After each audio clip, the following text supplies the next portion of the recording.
Hi everyone, Doug Echelberger, Inhabit Real Estate, bringing you the latest Stephen Thomas report. Go ahead and click on the link down below. You'll get a copy of all the report and charts and graphs that go along with it. So some emerging trends that we're seeing happening as we're now in February 2024. Super Bowl is this coming weekend. You often hear people say they're going to list their home after Super Bowl. That's always been kind of a rule of thumb for many years. Seems to be pretty true right now.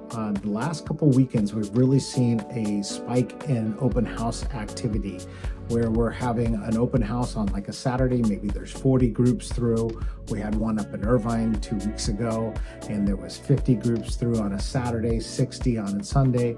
I had a client tell me that their open house up in Northern California, they had last Saturday, they had over 100 groups through the property. So really we're starting to see a buyer push, which is typically that does happen in spring, maybe a little bit quicker because we had interest rates go down, and that kind of prompted people to go ahead and start making that decision to purchase. But spring markets will definitely increase buyer activity.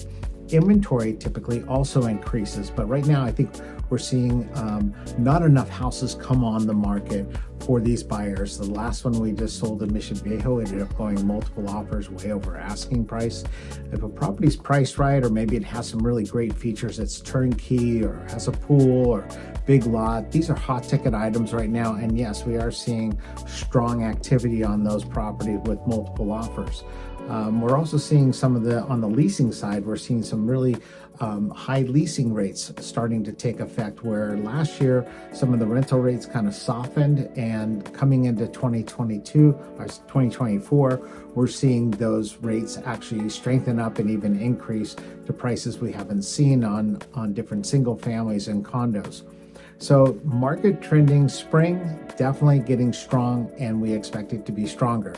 Maybe the only limitation is going to be active inventory. Definitely not enough houses out there for buyers, which is kind of creating that position where sellers are going to be a little bit more in power now in selling their houses. That pendulum starts to shift back into the seller side.